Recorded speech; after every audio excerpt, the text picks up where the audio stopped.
नमस्कार वाला भाइयों बहनों, બધા ટાટ સેકન્ડરીની તૈયારીમાં લાગી ચૂક્યા છે. કારણ કે હમણાં જ થોડો સમય પહેલાં ટાટ હાયર સેકન્ડરીની પરીક્ષા ગઈ અને એ પરીક્ષામાં જે પૂછાયેલા પ્રશ્નો હતા તેને ધ્યાનમાં રાખીને આજે આપણે ટાટ સેકન્ડરીની પણ ખૂબ જોરજોશમાં તૈયારી કરવાની હોય છે.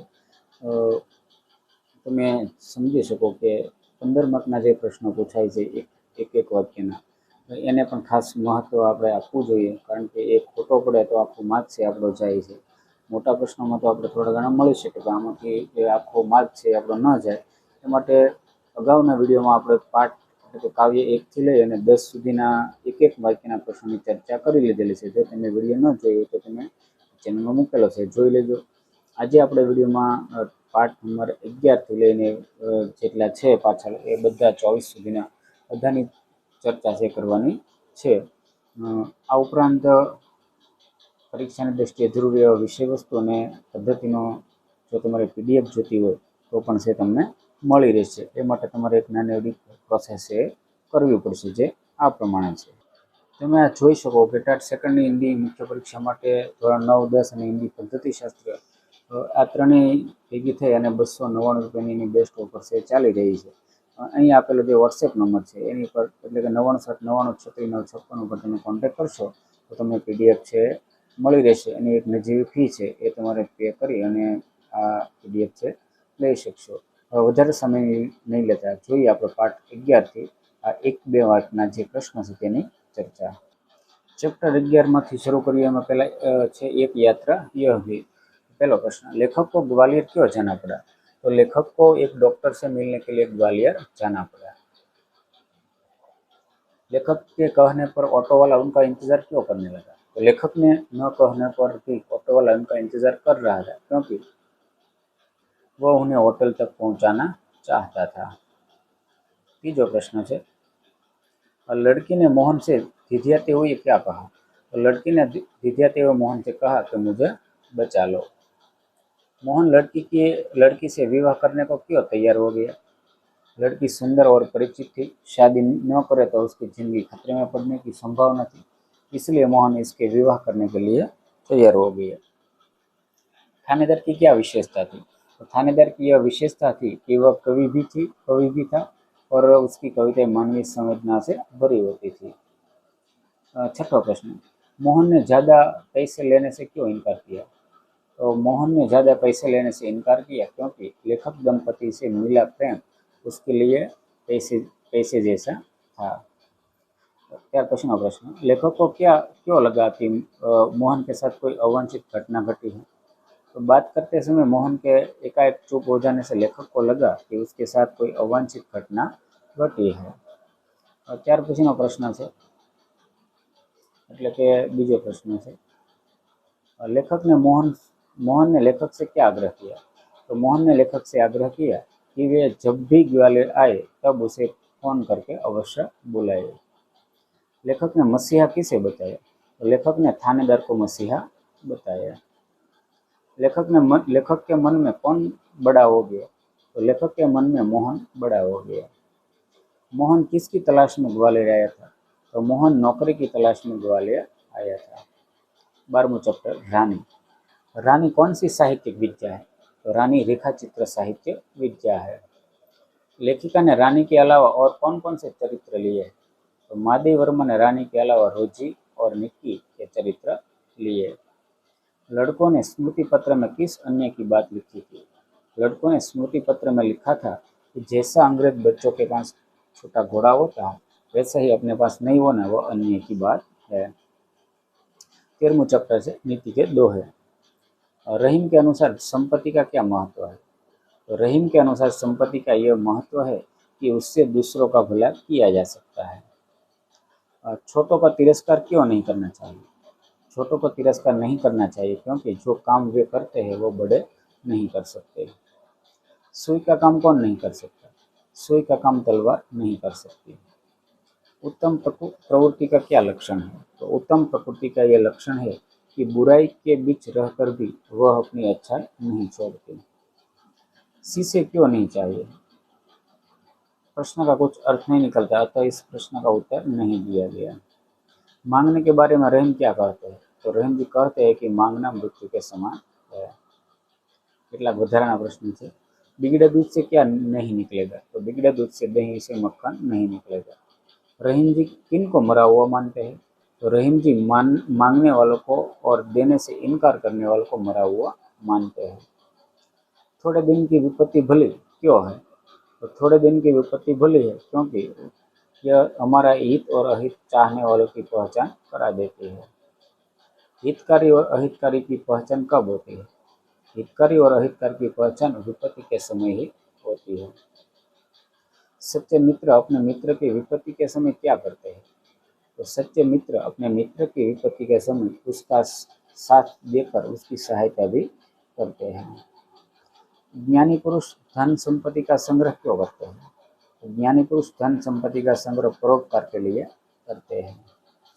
वृक्ष और सरोवर हमें किसकी शिक्षा देते हैं? तो वृक्ष और सरोवर हमें परोपकार की शिक्षा देते हैं। 14वां चैप्टर से युग और मैं।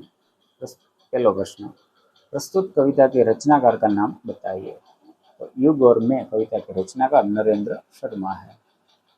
गगन और धरती से क्या हो रहा है? तो गगन से आग के गोले बरस रहे और धरती से ज्वालाएं उठ रही है। सात समुद्र में क्या हो रहा है?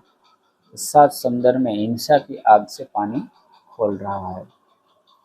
काव्य शीर्षक का समानार्थी शब्द कविता और जमाना। 15वां चैप्टर से दाजू। पहला प्रश्न, मदन का गांव किस पहाड़ी क्षेत्र में था? तो मदन का गांव अल्मोड़ा के पहाड़ी क्षेत्र में था। नए ग्राहक हेमंत को मदन ने अपना नाम क्या बताया? नए ग्राहक हेमंत को मदन ने अपना नाम बॉय बताया। तीसरा प्रश्न, जगदीश बाबू के व्यवहार से मदन को चोट क्यों लगी? जगदीश बाबू के व्यवहार से मदन को चोट पहुंची क्योंकि अपने प्रति उसके अपनत्व पर प्रहार किया था।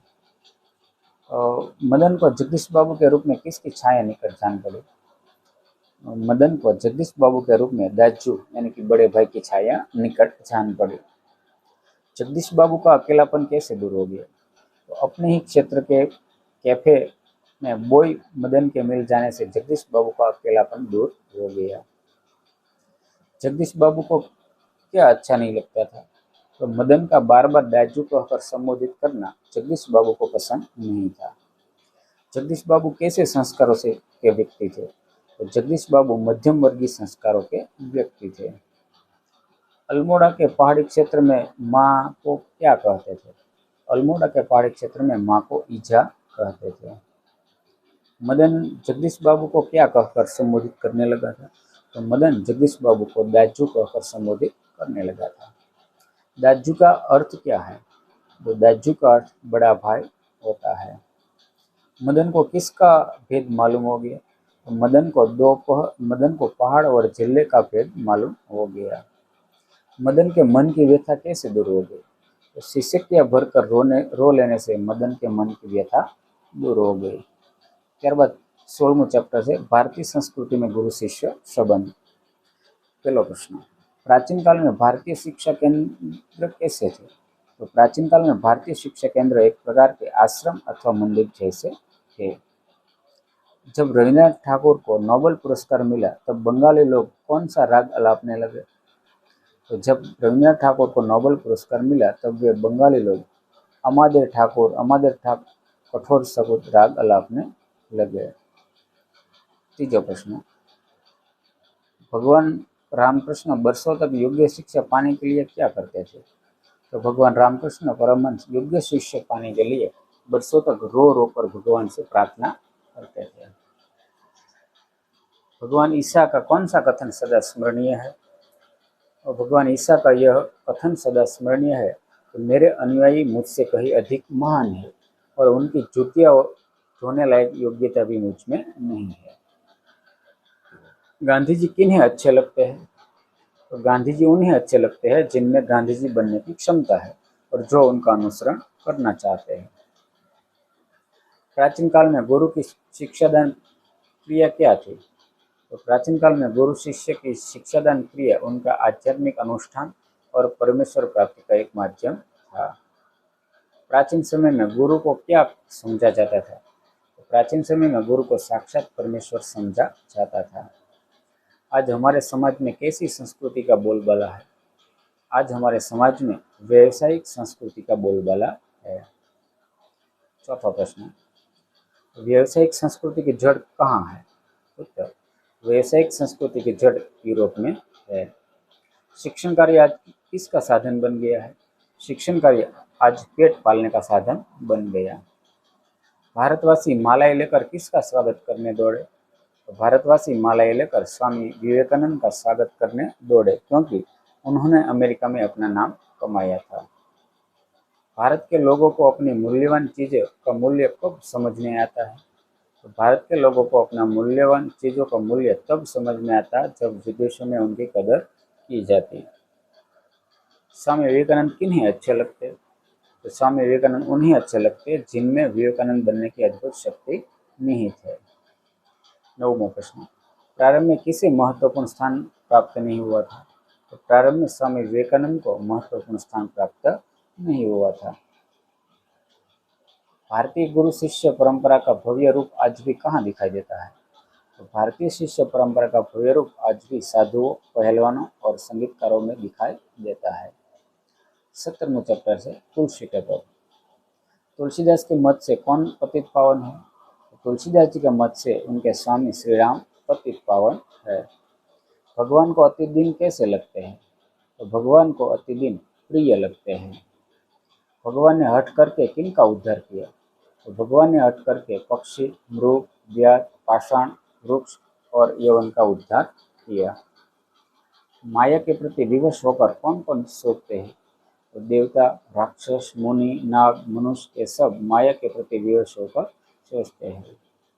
प्रभु दानी है तो कवि क्या है? तो कवि भिखारी है। कवि पाप पुंजारी किसे कहते हैं? कवि भगवान श्री राम को पाप पुंजारी कहते हैं। કેટલાક વધારાના પ્રશ્નો જોઈએ। तुलसीदास किसके चरण नहीं छोड़ना चाहते? तो तुलसीदास जी अपने स्वामी श्री राम के चरण नहीं छोड़ना चाहते।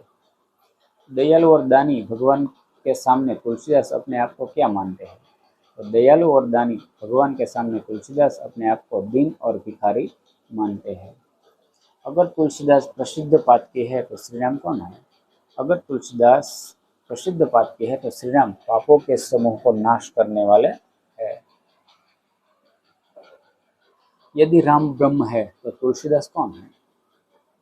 यदि राम ब्रह्म है तो तुलसीदास संसार के बंधन में पड़े हुए जीव है। तुलसीदास भगवान श्री राम के चरण क्यों चाहते हैं? तो तुलसीदास भगवान श्री राम के चरण चाहते हैं क्योंकि राम के समान दुखों को दूर करने वाला दूसरा कोई नहीं है। तुलसीदास भगवान को अपना क्या क्या मानते हैं? तो तुलसीदास भगवान को अपने माता, पिता, गुरु और मित्र मानते हैं। वास्तव में तुलसीदास क्या चाहते हैं? तो वास्तव में तुलसीदास किसी भी तरह भगवान के चरणों की चरण पाना चाहते हैं। तुलसीदास भगवान से कोई भी नाता जोड़ने को क्यों तैयार है? तो तुलसीदास भगवान से कोई भी नाता जोड़ने को तैयार है क्योंकि वे भगवान की शरण पाना चाहते हैं। तुलसीदास किसके परम भक्त थे? तो तुलसीदास भगवान श्री राम के परम भक्त थे। चैप्टर 18 से अंधेरी नगरी। पहला प्रश्न, महंत ने नगर की असलियत जानने पर क्या फैसला किया? महंत ने नगर की असलियत जानकर वह क्षण भर भी न रहने का निर्णय लिया। बीजो प्रश्न, अंधेरी नगरी में भाजी और खाजा किस भाव से बिकता था? अंधेरी नगरी में भाजी और खाजा दोनों टके शेर बिकता था। कसाई ने भेड़ किससे मोल ली थी? तो कसाई ने भेड़ एक गडरिये से मोल ली थी। महंत ने गोवर्धन राम को क्या सलाह दी थी? तो महंत ने गोवर्धन राम को उस नगर में न रहने की सलाह दी थी जहाँ टकासेर भाजी और टकासेर खाजा मिलता हो। राजा फांसी चढ़ने को क्यों तैयार हो गया? तो राजा फांसी चढ़ने को तैयार हो गया क्योंकि महंत ने कहा था कि उस शुभ घड़ी जो मरेगा वह सीधा स्वर्ग जाएगा। आ पाठना કેટલાક વધારાના પ્રશ્નો છે। गोवर्धनदास को नगर का नाम क्या बताया गया? तो गोवर्धनदास को नगर का नाम अंधेरी नगरी बताया गया। गोवर्धनदास को नगर का नाम किसने बताया? गोवर्धनदास को नगर का नाम हलवाई ने बताया। गोवर्धनदास को भिक्षा में कितने पैसे मिले? गोवर्धनदास को भिक्षा में 7 पैसे मिले। गोवर्धनदास ने कितनी मिठाई खरीद ली? गोवर्धनदास ने 3.5 सेर मिठाई खरीद ली। महंत ने गोवर्धन दास को क्या चेतावनी दी? तो महंत ने गोवर्धन दास को यह चेतावनी दी कि अगर वह उनकी सलाह न मानेगा तो एक दिन पछताएगा। दीवार किसकी गिरी थी? तो दीवार कल्लू बनिए की गिरी थी। दीवार के नीचे दबकर कौन मर गया था? तो दीवार के नीचे दबकर बकरी मर गई थी। धूमधाम से सवारी किसने निकाली थी? तो धूमधाम से सवारी कोतवाल ने निकाली थी। सिपाहियों ने फांसी पर चढ़ने के लिए गोवर्धन दास को क्यों उपयुक्त समझा? तो सिपाहियों ने फांसी पर चढ़ने के लिए गोवर्धन दास को उपयुक्त समझा क्योंकि वह खूब मोटी गर्दन वाला था। गोवर्धन दास गुरु की बात न मानकर क्यों पछताता है? तो गोवर्धन दास गुरु की बात न मानकर पछताता है क्योंकि गुरु की आज्ञा न मानने के कारण ही एक दिन सिपाही उसे फांसी पर चढ़ाने के लिए ले जाते हैं। चैप्टर नंबर 19 છે महाकवि कालिदास। कालिदास के जन्मस्थान का नाम बताइए। कालिदास का जन्मस्थान उज्जैन माना जाता है। बीजो प्रश्न है, मेघदूत का नायक कौन है? तो मेघदूत का नायक एक यक्ष है। विक्रम संवत का प्रारंभ किसने करवाया था? उत्तर है, विक्रम संवत का प्रारंभ उज्जैन के राजा विक्रमादित्य ने करवाया था। तो વધારાના પ્રશ્ન છે, महाकवि कालिदास किस राजा के दरबार के रत्न थे? तो महाकवि कालिदास राजा विक्रमादित्य के दरबार के रत्न थे। युवा कालिदास को मूर्ख क्यों माना जाता है? तो युवा कालिदास को मूर्ख माना जाता है क्योंकि वे वृक्ष की जिस डाल पर बैठते थे उसी को काट रहे थे। मूर्ख युवक ने पंडितों की बात क्यों मान ली? मूर्ख युवक ने पंडितों की बात मान ली क्योंकि उन्होंने उसे सुंदर राजकुमारी से विवाह का लालच दिया था। विद्योत्तमा किसकी पुत्री थी? तो विद्योत्तमा राजा शारदानंद की पुत्री थी। विद्योत्तमा को किस बात का घमंड था? तो विद्योत्तमा को अपने रूप, गुण और ज्ञान का घमंड था। विद्योत्तमा ने अपने विवाह के बारे में क्या घोषणा की थी? तो विद्योत्तमा ने अपने विवाह के बारे में यह घोषणा की थी कि जो व्यक्ति उसे शास्त्रार्थ में हरा देगा उसके साथ विवाह करेगी। पंडितों ने विद्योत्तमा से किस प्रकार का बदला लिया? तो पंडितों ने एक मूर्ख युवक से उसका विवाह करवाकर विद्योत्तमा से बदला लिया। तो पंडितों ने विद्योत्तमा की एक उंगली से क्या इशारा किया? पंडितों ने विद्योत्तमा की एक उंगली से इशारे का यह अर्थ बताया कि ईश्वर एक है। मूर्ख युवक ने विद्योत्तमा की उंगली के इशारे को क्या समझा? तो मूर्ख युवक ने विद्योत्तमा की उंगली के इशारे को यह समझा कि वह उसकी एक आंख फोड़ डालना चाहती है। मूर्ख युवक ने विद्योत्तमा को दो उंगली क्यों दिखाई? तो मूर्ख युवक ने विद्योत्तमा को अपनी दोनों उंगलियां दिखाकर दोनों आंख फोड़ने की दो उंगलियां दिखाई। तो आ रीते विद्यार्थी मित्रों આપણે આમાં પણ 11 થી લઈને 20 સુધીના છે ચર્ચા કરી। હવે આપણે બાકીના જે છે નવા વિડીયોમાં છે જોઈશું। પહેલામાં 19 પાઠ સુધી હતા, 20મો પાઠથી જોઈએ। धरती की शान। कवि की दृष्टि में सर्वाधिक महान कौन है? तो कवि की दृष्टि में सर्वाधिक महान मनुष्य है। आप क्या क्या कर सकते हैं? एक विद्यार्थी होने के नाते मैं अच्छे से अच्छा इंसान बनकर मैं सारे काम कर सकता हूँ जो मेरे प्रिय कार्य क्षेत्र में आते हैं। अन्य जीवों से मनुष्य महान कैसे है? तो अन्य जीवों से मनुष्य महान है। अन्य जीव भी जब भी बहुत पिछड़े हैं, जबकि मनुष्य ने जल, थल और नभ पर अपना प्रभुत्व स्थापित कर दिया है। धरती सा धीर किसे कहा गया है? धरती सा धीर मनुष्य को कहा गया है। धरती की शान कविता के रचयिता कौन है? तो धरती की शान कविता के रचयिता पंडित भरत व्यास है। કેટલાક વધારાના પ્રશ્નો છે। मनुष्य किससे क्या निचोड़ सकता है? मनुष्य चाहे तो मिट्टी से अमृत निचोड़ सकता है। मनुष्य किससे किसको जोड़ सकता है? तो मनुष्य चाहे तो धरती को आकाश से जोड़ सकता है। मनुष्य किस पर विजय पा सकता है? तो मनुष्य पाप और पशुता पर विजय पा सकता है। मनुष्य की भ्रुकुटी में क्या छिपा है? तो मनुष्य की प्रकृति में तांडव का ताल छिपा है। कवि मनुष्य को क्या पहचानने के लिए कहता है? तो कवि मनुष्य को अपनी छिपी शक्तियाँ पहचानने के लिए कहता है। मनुष्य की वाणी में किसका आह्वान है? तो मनुष्य की वाणी में युग का आह्वान है। मनुष्य चाहे तो किसे थाम सकता है? तो मनुष्य चाहे तो काल को भी थाम सकता है। 21वां चैप्टर है क्रांतिकारी शेखर का बचपन। शेखर ने बाहर घूमने मिलने जाना क्यों छोड़ दिया? तो शेखर ने बाहर घूमने मिलने जाना छोड़ दिया क्योंकि पहनने के लिए देशी कपड़े उसके पास पर्याप्त नहीं थे। शेखर के मस्तिष्क में कैसी पुकार पहुंचती थी? तो शेखर के मस्तिष्क में एक नाटक का लेखक होने की पुकार पहुंचती थी। शेखर ने आग कैसे जलाई? तो शेखर ने घर से दियो से मिट्टी का तेल लेकर उसने आग जलाई। शेखर गला खोलकर क्या गाने लगा? तो शेखर गला खोलकर गाने लगा, गांधी जी का बोलबाला, दुश्मन का मुंह हो काला। अंग्रेजी बालक ने जवाब में क्या कहा? अंग्रेजी बालक ने शेखर को चुप देखकर अपना नाम बताया और पूछा, क्या तुम स्कूल में पढ़ते हो? કેટલાક વધારાના પ્રશ્નો છે।